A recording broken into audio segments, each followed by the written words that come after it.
I'll tell you my story. When I was your age and getting ready to be a freshman in college, I had a wonderful television production one teacher. And after my first production, I was the talent. And all my little group, they did the camera and the boards and all that stuff. And my teacher said to me, if you ever want to be on TV, you'll have to lose 10 to 15 pounds because your face is too fat. Yes, that was my first experience. Yeah. So I gained about 40 pounds when no, I'm kidding. But I thought, I'll show you. But I ended up not going into television. I went into magazine production. So that was my very first job out of college. Because she deterred me because I thought, there's no way I'm going to be able to lose 10 to 15 pounds. Anyway, so that was my lovely experience with television. I did radio. I took a radio class and I had to drop it. And I'll share with you why.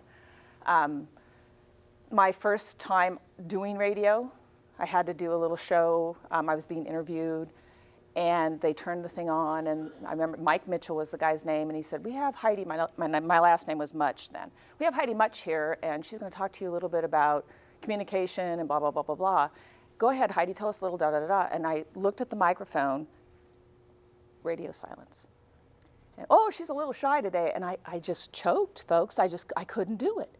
And I had been a cheerleader, I had played basketball, I had done all these things, and I could not speak into a microphone. There was something weird about speaking into a microphone, not knowing who was hearing it.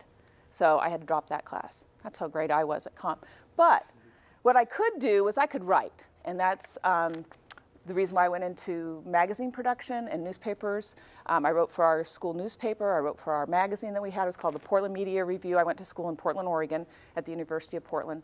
And I was a mass comm major, but I did mass comm in terms of newspapers and magazines. So the TV thing didn't work. I couldn't talk on radio. So I was kind of a failure at that, but I got into the writing part. And I took the writing part, even though I wanted to be in TV, I took the writing part into more education and then eventually became a professor. Then I had a friend, her name was Brenda Braxton, and she was an incredible writer. And she's still out there today. You can Google her, Brenda Braxton. She lives in Portland, Oregon. And she was an amazing writer. She could write anything at any time. The teachers always loved how much she wrote and this and that. She takes a television one class, doesn't like to be on camera, and she turns out to be this beautiful woman on camera, just gorgeous. She is working for KGW in Portland, Oregon still as a news anchor, probably making about, I don't know, $150,000, $180,000 a year. She's just, yeah, she's phenomenal. Everybody wants Brenda Braxton, everybody. And so I saw her on Facebook the other day. I Facebooked her and asked her how things were going. But she and I were friends. We went to college together, and she's doing phenomenally. Even though she started out in newspaper writing, she ended up in television being this beautiful person in television. So it's always, are you Googling her? Look her up, she's gorgeous. Brenda Braxton, Braxton. Yeah, she's phenomenal. Anyway, so how many of you are thinking you're going to Sinclair? I know some of you are. Okay, and what are you majoring in? What are you thinking about choosing as a field? Well, I want to have my own talk show stuff. So more anything with communication. Okay, so you really need that basic communication so you can carry on a conversation, have an interview, those kinds of things, ask people about what they're interested in. Okay. Yeah. Okay, who else? Who else is doing Sinclair? Okay, what are you doing? Do you know yet? Journalism or communications. Okay, so we're in the same department, so that'll be the same area, but you would either do the multimedia journalism, where you'll do writing for the Clarion, I'll show you that here in a second, or communication studies, which we'll talk about, which would take you into any direction you want to if you transfer into like Wright State or UD or Ohio State, that kind of thing. All right, Michaela, are you going? I'm going to Sinclair, but I'm going to go for like half a semester because I have to. Okay. I'm going to transfer Wright State or Ohio State. Okay. So what's your major going to be? Do you know? Are you going to? I'm going to go in undecided because I don't like making decisions. Okay, now let me warn you, when you get there, they're going to make you make a decision because they won't let you do undecided, so you're going to have to choose something. So if you're thinking communication, or just say your communication, and then they'll make sure that you get your gen eds early so you can transfer them in.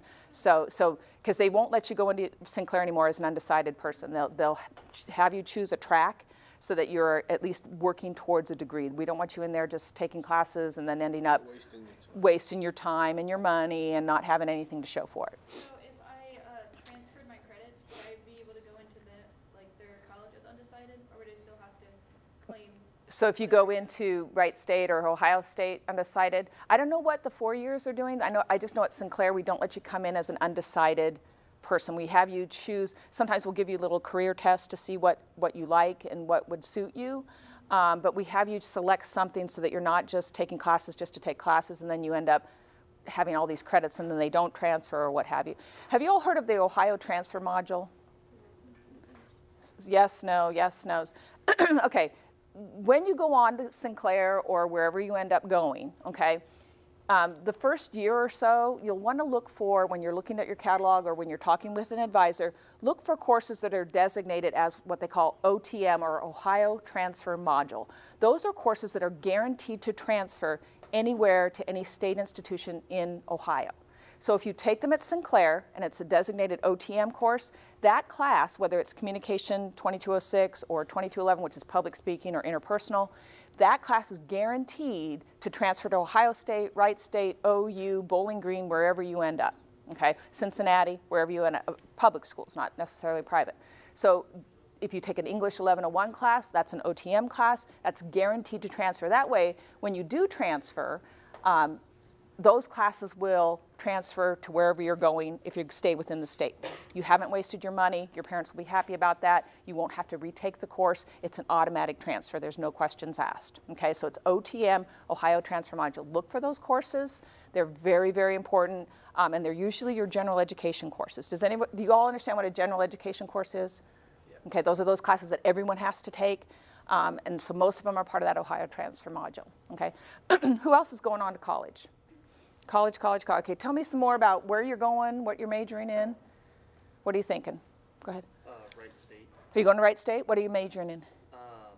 Bachelor of Arts in Film Studies. In film studies, good for you. My nephew, who is 37, 38, something like that now, his birthday's today on Pi Day, he went to USC in film studies. He ended up over in Europe for about 10 years, in Italy and Russia, doing a lot of stuff, working with his film degree. Now he's back in Oregon, and he's getting married soon, and that's kind of a cool thing. But yeah, he enjoyed that. So film studies, and at Wright State, you couldn't have a better place, especially in this area. Yes, ma'am? I'm going to major in psychology. In psychology, okay. Another very good field, okay. Are you going to Sinclair? No, I'm going to Central State. You're going to Central State, okay, very good. And again, in psychology, just like communication, somebody asked about the associate's degree. Let me talk about that here in a second. But when you're doing a field like communication, English, psychology, sociology, anyone else interested in those fields? It really does, and that's a very good point. That's exactly what I was going to say. You usually have to go on for the bachelor's at a bare minimum if you're going to major in communication, English, psych, soc, those kinds of things, because an associate degree is good, and I'm going to go there in a second, but the bachelor's is almost what you need in order to get those jobs that are going to, and it gives you an advantage, okay? Now, why do you get an associate's degree if you have to get the bachelor's? Here's why, okay? The associate's degree will give you a little bit of an edge, a little bit of an advantage. It'll also give you that, it'll open the door for the part-time work while you're finishing up the junior and senior year in college, okay? And we don't often think about that, but you have a degree in hand. Because here's what happens, folks. When you go to college, okay, there's going to be all kinds of freedoms for you. You don't have to call mom and dad unless you're living at home and they have that rule, okay? But you can go to class or not. No one's going to make you go. There's no truancy officer standing outside the door saying your kid was, you're truant, you're expelled or whatever, okay? You choose whether you do your homework or not. You choose, it's your choice, okay? You're an adult now, you make those choices, okay? And what happens a lot of times for students is they go through and they get through to those 2 years, and then their junior year comes around, and life can sometimes happen. And their car breaks down, they need an extra job to get it fixed, or they have sickness in the family, or so on and so on, and they end up stopping out, what we call, instead of dropping out, stopping out of school. Those students who have the associate's degree, okay, in hand, when they would be a junior or a senior in college, if they stop out of that 4-year program, they've got the associate's degree, and guess what? Doors open for jobs, for those part-time jobs, and in some cases, full-time jobs. Now, they're going to want you to go on and get that bachelor's eventually, but you've got something in hand. If you go right into Wright State or Bowling Green or Ohio State, and you go through your freshman year and your sophomore year and your junior year, and halfway through your junior year, life happens to you and you stop out, you don't have that associate's degree, it's a little more difficult because you don't have that degree in hand. Okay, so that's why we encourage students to get the associate's degree. Get it, because you've already earned it. You know, if you're at your third year at Wright State, you've already earned an associate's degree at Sinclair. So get it. It doesn't hurt to have it. It can never be taken away from you. Once you earn those degrees, folks, that's one thing I always tell my students at the very last day of class. I always tell them, when you look at your life and you look at your education, and you look at how much time and energy and money you've spent in your education, it's a lot. It's a lot of money, a lot of time, a lot of dedication, a lot of late nights, all of that stuff. But once you get that degree, it's something that they can never take from you.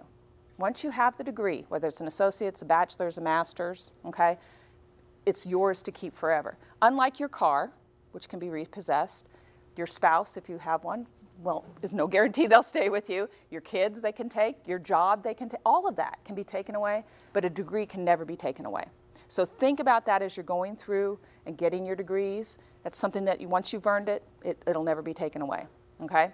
All right, who else is doing what? What are our majors out there and schools we're going to? Mm-hmm. Pre-veterinary medicine. Are you? Where are you heading for that?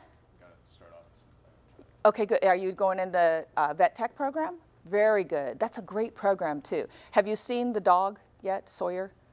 Yeah, there's a dog. It's hard when we go to career fairs and stuff because we often get our table next to the dog. It's hard to upstage a dog. We have a really cool standard poodle, Sawyer, okay? And he hangs out at Sinclair. He's usually in the hallway laying down or in the vet tech chair's office. But you'll see Sawyer all the time on campus. And he's a what do they call this? Special needs dogs, what do they call it? Service dog, right.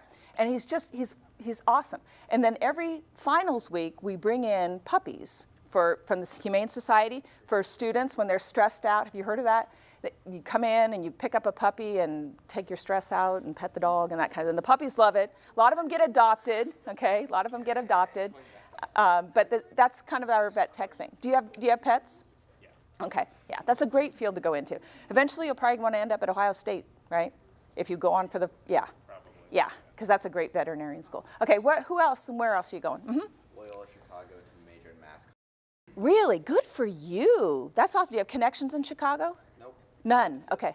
Okay. I just saw the program. It's fantastic there. They're going to give me a concentration in social advocacy, so.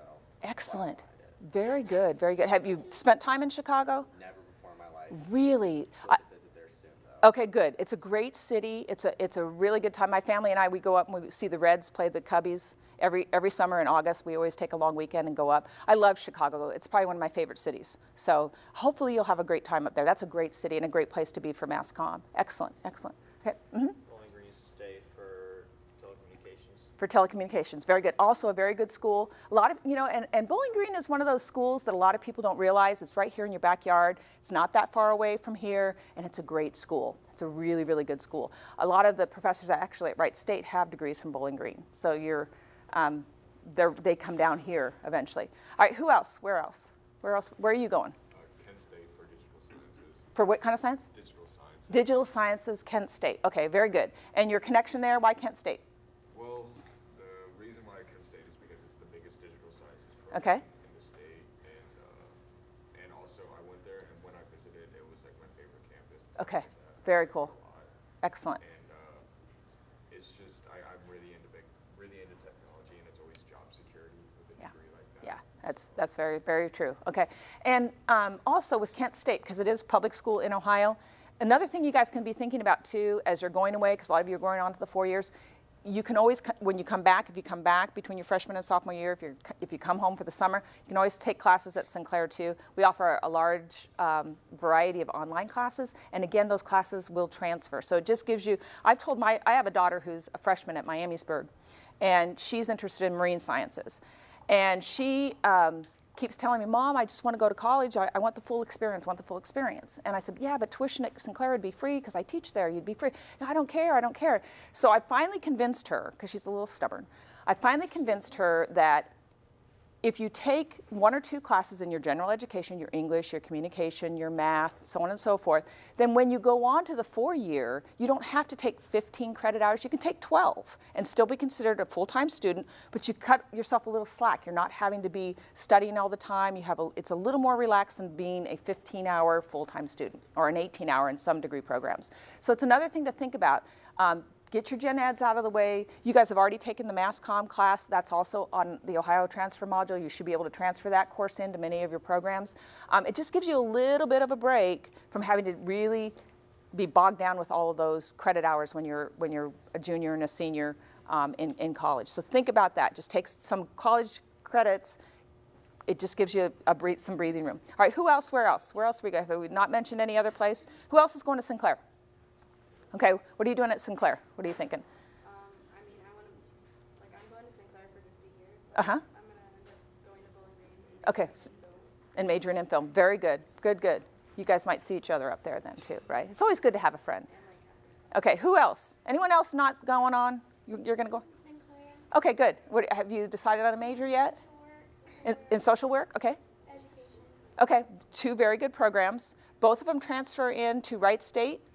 Social work especially into Wright State, and we're working on the education part. But education into UD is also, it's a complete transfer. You get your associate's degree and you go right in as a junior at UD. So that's kind of nice. What about dental? Dental, also a good program. Dental, huh?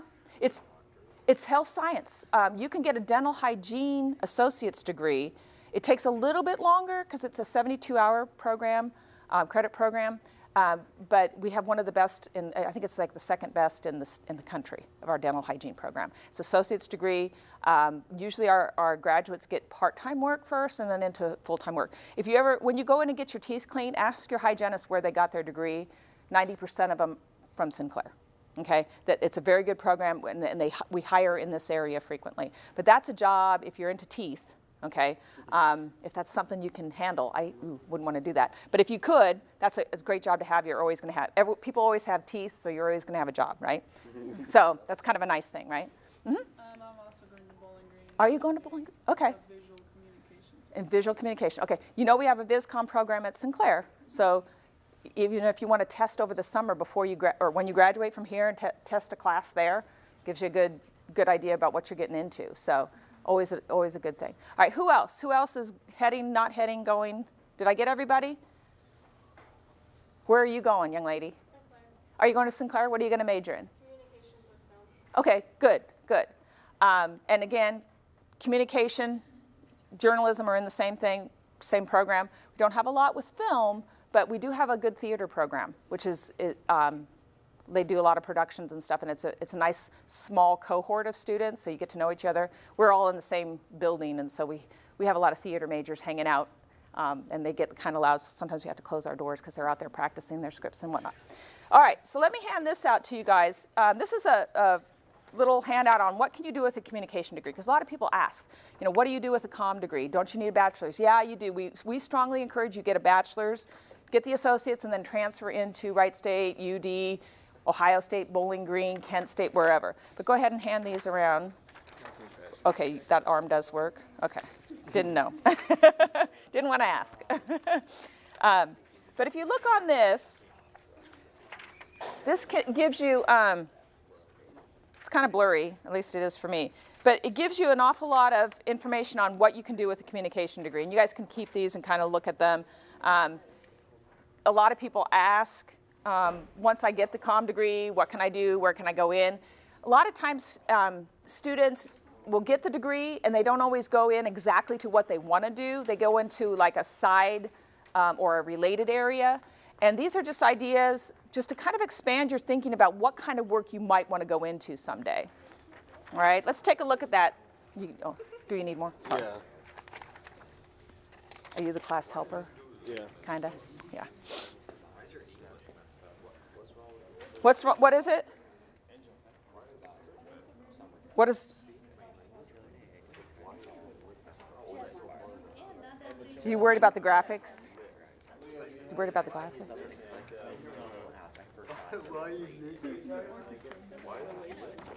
Oh, Oh, I think it's a mustache. Oh, Okay, But he doesn't have enough for that. something. It might be a woman. Okay, take a look at these. What do you guys see anything on there that you don't recognize? I know, it's kind of hard to read. This is like, I don't know how many generations of quality. I won't go into why. It's not branded Sinclair. We kind of hide these back from the Sinclair marketing people because if they found that we did this, we'd get in trouble. Shh, don't tell anybody. So we have to copy these. What did you see? What did you see that you were wondering about? What is it? Yeah, go ahead. Labor relations. We're, okay, labor relations consultant. Okay. It's okay. She needs stronger glasses. It's all right. All right, so labor relations consultant. Does anyone know what that is? Probably less common today than it was, say, 15, 20 years ago, okay? I actually worked in an area with Wright State, because when I first came to Ohio, I was a teacher at Wright State. And from there, I went into their labor management cooperation group. And we were labor management consultants. So we would go into places like GM, where you had organized labor. Do you all know what organized labor is, what that means? There's a union there, okay? And frequently there would be what we call grievances, okay, where the labor group would not get along with the bosses, okay, the people in management. And so instead of going on strike, they would call folks in who had good conflict resolution or conflict management skills. A degree in communication can get you that. If you're a middle child, anyone a middle child at your home? Okay, middle child syndrome. You know what that is? It's where you're always trying to get your older brothers and sisters to get along with your younger brothers and sisters. If you've constantly played that role, okay, conflict management, where you're trying to get people to see eye to eye or get along with each other, if you have friends that frequently fight and that kind of stuff, and you're the one who's always the mediator trying to make things better, that's kind of what a labor management kind of consultant would do. They go in and they try to help labor and management see eye to eye and resolve those conflicts, okay? At one time, it was a very lucrative job here because we had a lot more labor kinds of organizations. With the closing of some GM plants and things like that, those jobs moving away, we don't have them as much, but you still see that role, okay? All right, what else do you guys see on there that you're not sure what it is or what it would be? Anything else on there? A sports announcer, okay. We actually had Tino, we called him. He was a comm major at Sinclair. He went on to Wright State, and he's now working at Ohio State. And he is like a sports guy. He has a sports pass. He gets down on all the football games, and he's doing sports announcing, sports writing. All right, and that is something that you can do with a communication degree. You can get into that if you have a particular field that you enjoy, sports, or if you like arts and theater, and you want an area like that to concentrate in, you absolutely can do that with a communication degree. All right, what else do we see on there? Talk show host, yeah? Okay, absolutely. What else? Property manager. Who would think of that, right? But that's something too. If you think about it, there's a lot of apartment buildings and there's a lot of people who own those that need people to run them, okay? And if you manage a property, that's what you're doing. Sometimes they'll let you have. We just hired a realtor who has a communications. Did you? Yeah. A realtor? Okay, yeah. So, and again, and we have the real estate licensing through Sinclair too. So you can get a degree in communication and get your realtor license there as well and enter right into the market. And that's not a degree that you need 4 years. You can. In public relations, and then real estate became the second degree. Yeah, and perfect. If you're good at sales, okay, you have that communication background. What's that? Good at persuading. Good at persuading people, or just actually, you know what it is with real estate? It's listening. Listening to the person when they describe what their perfect house is, okay? That's the biggest thing. And then a communication degree, we teach you that. We have an effective listening class. But it's listening to the person talk. And that's half the battle. Listen to what they want, listen to what they're interested in, and then show them what they want, what they've told you that they want, okay? And sometimes it helps to have mediation skills, because if you're dealing with two spouses that don't agree on what they want, 3 bedrooms or 4, 2 bathrooms or 3, then sometimes you have to play that, well, this is a half bath, that'll go a long way, kind of thing. Yes, sir? Is a mental health specialist on here? Yeah, mental health specialist. Interesting. We also have a mental health program at Sinclair. Is that not like a It is, but when we look at the mental health program at Sinclair and the communication program, we have so many similar classes. Like they have interviewing, they have interpersonal, they have all these classes that are very similar. So in communication, you get a kind of a broad base of understanding of how to communicate in various situations and with various people, and that helps give a foundation for mental health. Yeah, it's interesting because we also have health communication. When you look at your communication degree, we have a communication studies degree at Sinclair, that's the AA, but from there you can go on into mass comm, health comm, organizational communication, small group communication, public communication, political communication. So that associate gives you kind of a very basic understanding of communication, and then when you go on for the 4-year, you can go into something like health comm and go into mental health. Yeah, very, very specifically. So it's kind of interesting. But when you think about it, folks, your communication is in every single degree. No matter what your area is, you will have to take a communication class. Same thing at Sinclair. Every single program at Sinclair requires at least one communication class. So it's that important. And your job skills too. When we talk to employers, which is one of Sinclair's big thing, is we go in and we talk to employers about what they look for. In the top 3, it's always we need students or graduates with good communication skills. That's what they want. They want you to be able to talk. They want you to be able to listen. They want you to be able to write. Writing is a huge skill today. If you can write, folks, you can open doors for yourself. Your resume is your first example of how you write and how you write well in your cover letter. If you don't do that well, it's very hard to get a job, okay, in the field. Yes? What programs do you guys have for only like 2 years? We have 172 2-year programs at Sinclair. So we're divided into 4 different divisions. We have health sciences, where you'd find your dental hygiene and your mental health. We have BPS, which is business, public services, where you'd find your real estate, paralegal, those kinds of things. We have science, math, and engineering. You probably have heard in the news about our aviation program. I noticed you guys have like a little drone back there. Yeah, what do you? No, we just got it today. Did you just get it today? Mm-hmm. Where did you get that, and what are you using it for? One of the engineering kids, Yeah. Connor Eakin, he bought it and then built it. Okay, and what are you guys going to do? We're gonna strap a camera to it. Oh, let's see. Okay, and Sinclair just signed on. We're the only community college in the country that is in this cohort of higher education that is doing the drones and the aviation and all that kind of thing. So that's another area that's growing, obviously, and we have it right here in Dayton, Ohio. It's amazing. We just built a huge building that's got a real tall ceiling, and they make these in our engineering building, and then they bring them over and fly them inside. So we're doing all kinds of stuff with that. So that's science, math, and engineering.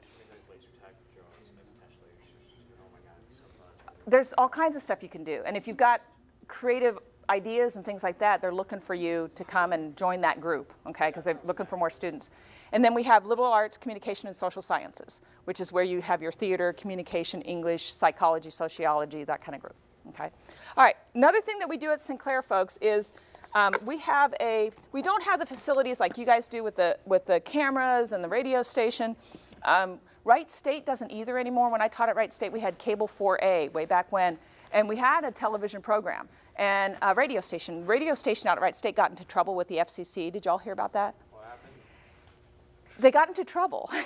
They were using bad words on air. And the radio station used to be part of the communication department, and the chair of that department had to sign them off and say, we're sorry, we can't do it. So they made it a student organization so it didn't reflect on the department out there. So they still have it, but they got into trouble with the FCC, and they got reduced and all that other kind of stuff. So they were doing things that they shouldn't do. So a lot of comm programs in this area don't have like you do. So take advantage of what you have here, guys. This is really phenomenal that you have your cameras and you can do a broadcast like that you have the radio station, because you don't often see that in this area. You have to kind of get out of here. Ohio State, OU, Bowling Green, to be able to have this kind of access again. So the high schools, you guys are actually better equipped than we are at the higher education level, which is usually the other way around, but you guys you trump us on that. But what we do have is we have the Clarion, which is our newspaper.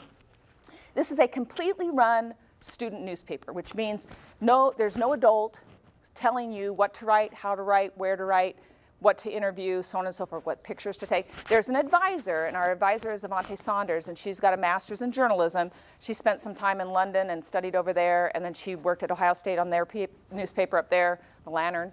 And she's now our advisor for the Clarion, but she cannot tell students what to do or how to do what to do.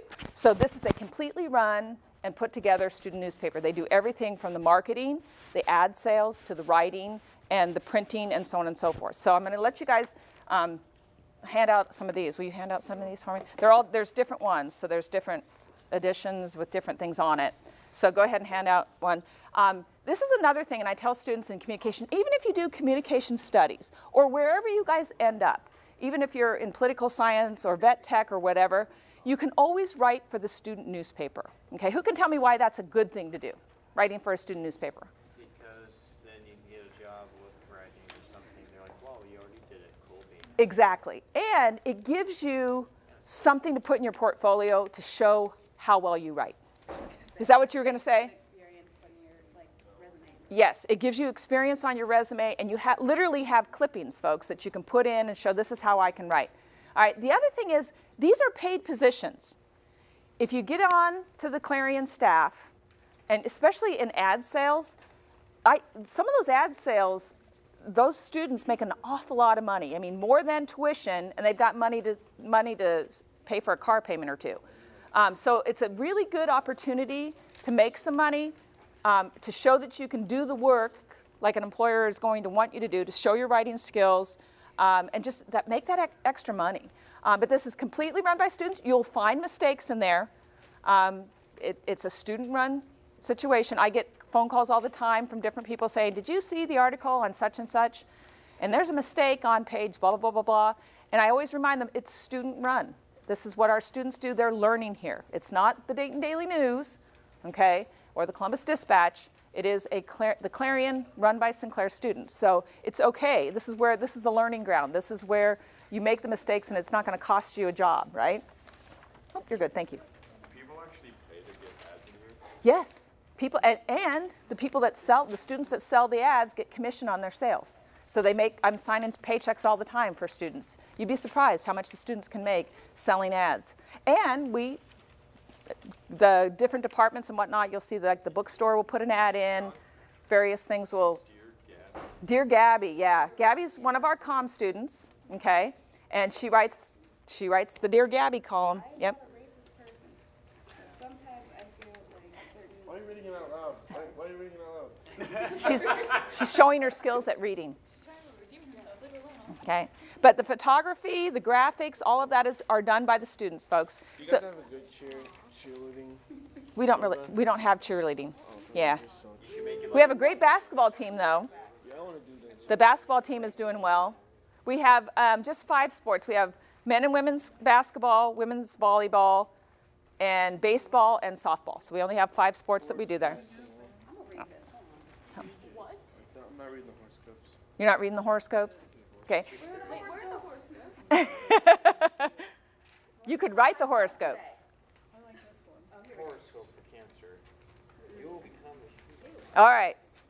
Take extra care of Oh, they've got a story in there about Trump too. That Do you was, guys get what she flipped the bottom? and That's the naked. The drink oh, is naked. it? Yeah. Yeah. There's not much censorship on this, so you're bound to find things that you wouldn't in a newspaper here, probably.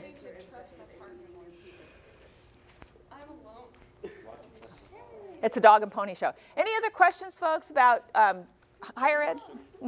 Say like you want to go into communications, but you have no skill in it. Like you can't speak well, you can't edit, you can't hold a camera, but you want to go into communications. Are you asking That's someone a else? good way to start. See this? Lots of things you could probably find on here that you could do with that degree in communication. Yeah, and folks, when you think about it too, communication is a good basic degree. You can go on from there and get the master's or the PhD if you want to in another area. The president of Sinclair, Dr. Stephen Johnson, his bachelor's degree, communication, okay? And he is the president of Sinclair, all right? There's a lot of people out there that have that basic communication degree, and it opens up a lot of different doors for them because it gives you kind of a generalist. You can do a lot of different things. And the biggest thing I have to say, writing. Okay, it is so important to hone your writing skills, to get better, to keep writing and do writing, whether it's journaling or writing for a newspaper or writing papers for your class, whatever you can, because writing will open up a lot of doors. You'd be surprised, and I've worked in private industry. I took a break from higher ed. I left Wright State, and I went to a company called Cables to Go, which is now Laystar.com. They're still here in the area, but they were sold. The owners sold the company a couple years ago, and they're multimillionaires, retired at 45. But anyway, I worked for them as the director of education. All right, I had taught at Wright State. I had a master's in communication. They brought me in as the director of education. They were so excited that they had hired somebody with a master's degree. That was like impressive to them. And to me, it was like, it's no big deal. But to them, it was like, wow, we have somebody with a master's. One of the owners, his name's Jeff Foreman. He lives in Beaver Creek. He's also retired. He's a good friend of my husband's. And he would have me write everything for him. When he found out I could write, he saw what my reports I would do and so on and so forth. He would call me and say, could you write a letter for me? And I'd be like, yeah, what do you need it to say? And he'd give me the points, and I'd write the letter, and he would use it as his own. Okay, so I was essentially his ghostwriter. That company went through 4 layoffs. It kept cutting and cutting and cutting. And I was still the director of education, but they cut the training program down to like nothing. We had maybe 1 session every year, and I knew it was coming for me to get cut. The only reason I didn't get cut was because I was able to write for that owner of that company. He would ask me to write all the time. And one time he had gotten into some legal issues with a new house that he had, and he had some flooding issues in his basement, and he asked me to write this letter saying, this is what we've done, this is how we did it, this is how much we spent, blah, blah, blah, blah, blah. And I did it. And he took that letter, put his name on it, and then gave it to the other person's attorney. And that attorney said, I see that you have your attorney writing your letters for you now, so I guess you mean business. And I was like, really? They thought I wrote, and it was me. I wrote the letter. I didn't realize I sounded like an attorney. I had to change that real fast. No, I'm kidding.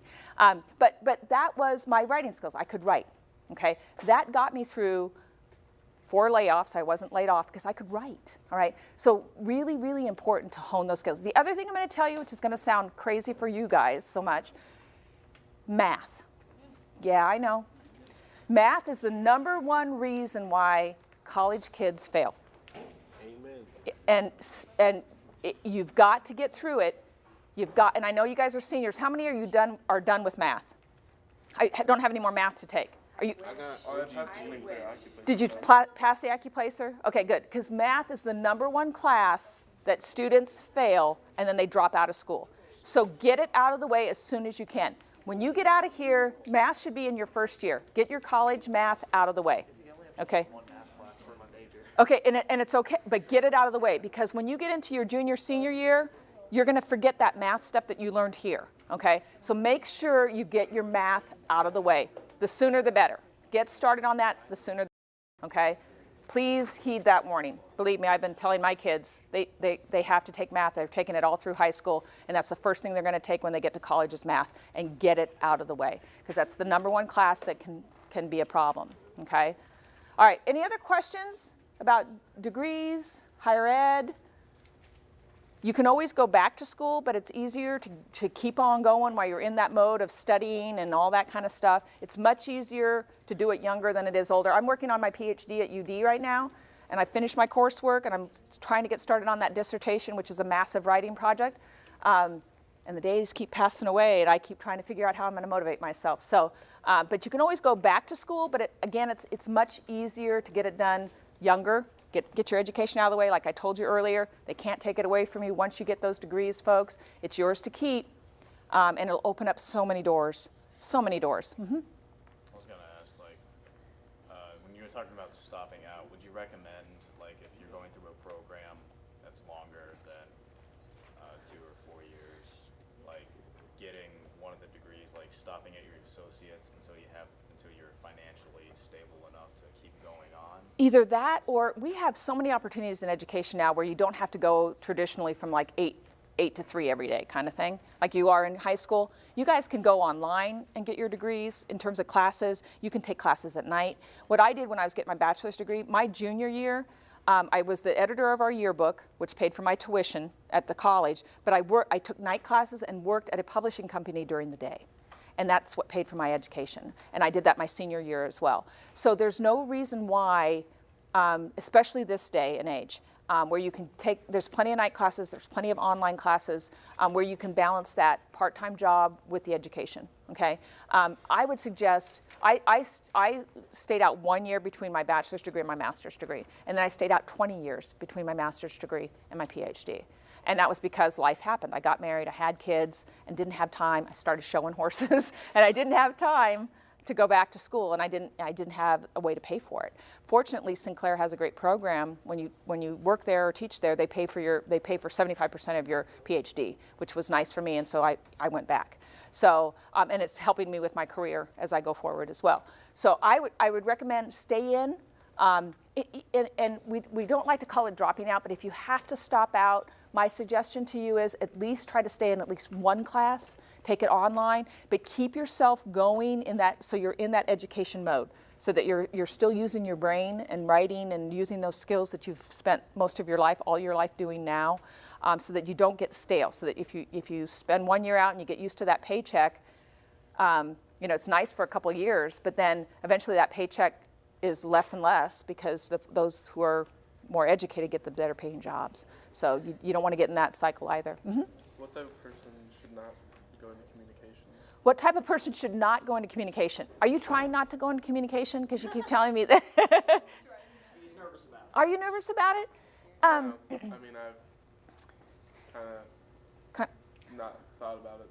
Okay. Like in the beginning of this year, I wanted to, but lately I've changed my mind.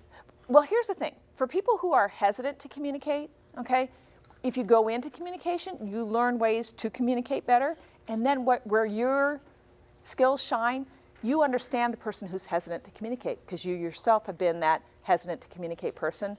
So it's much easier for you than to communicate with those people, because most people, when you look at public speaking, it's always in the top 3 things that people hate to do is they'd rather die than give a public speech. I mean, for some people, communication is not their forte, but those people understand others who are hesitant to communicate. I had a student last term who wasn't comfortable with communicating, and she was the shyest kid in class, right? And I would call on her every now and then, and I'd say, "You hate me, don't you?" And she'd, "No." She'd be like, "No, no." And I said, "But you're shy." She'd, yes, I don't like to be called on. I'm like, "I'm sorry, but I just call on you because," and her name was Lizzie. And I said, "Because I want you to be able to be comfortable." And she goes, "Well, some people aren't comfortable speaking out." She was real quiet, right? And she's a lot like my youngest daughter. My youngest daughter's very quiet, very reserved, very introverted, okay? And I told a story in class that day about how my daughter hates me because I yell at her from the stairs, "Hope, are you up yet? Hope, are you up?" And I scream, "Hope, Hope." And I get the, "Yes, Mom, and I'm like, "Why do you hate me so much? Why do you hate me? Ah!" And it just breaks into this whole thing. And Lizzie says to me, she's introverted, right? And she said, "Go upstairs and wake her up quietly. She's an introverted person, she's quiet, she doesn't need you yelling in her face." I was like, "Oh," I'm like, "Okay." So guess what I did? And I didn't understand that. I thought, she can handle it. My oldest daughter does, why can't she, right? She can't. So now I go upstairs, I wake my daughter up very quiet. "Hope, it's 7:15 time." "Okay, Mom, I'll get up in a minute." Very quietly, and not all this in your face. And I didn't understand that until I had a quiet person who was introverted, who didn't like to communicate loudly and in public. She taught me something, her perspective, so that I was better able to communicate with my daughter. So even the quiet introverts, okay, can teach something about communication, can learn, and can help others who are very quiet and introverted learn about communication. How do we communicate better with people who are introverted and quiet? It's not all in your face, it's that quietness. So there's a place there too. Yeah. All right? I mean, it's not that I think I'm a quiet person. It's not that. It's just, Okay. I don't know, I just don't really Yeah. have a passion for it anymore. Okay. But you don't have a passion to communicate? Like, just for communication in general. Okay, like, and that's film okay. like, stuff. Yeah, that's okay. Here's the other thing too, folks. Does anyone know how many times you'll change your job career? And I mean literally change the focus. Right now it's 8 to 9 times. Your class, your high schoolers, will change their career 8 to 9 times. And from communication to psychology to vet tech to unmanned aerial systems. 8 times in your career you will change your total focus in terms of what you do for a job. So don't be so afraid to get the communication degree or the soc degree or psych degree or whatever it is that you get, because chances are it may not be the thing that you do when you're 50. And I know that's a long way away for some of you, but it'll be here before you know it. You will have lots of different jobs and job opportunities out there. The communication part, it gives you a very basic degree that can open up a lot of doors in a lot of different areas. Okay? And you can go in lots of different directions with that. You really can. Guys, can we thank Heidi for Oh, coming in? 9:50. You guys got to go. Thank you guys. You've been wonderful.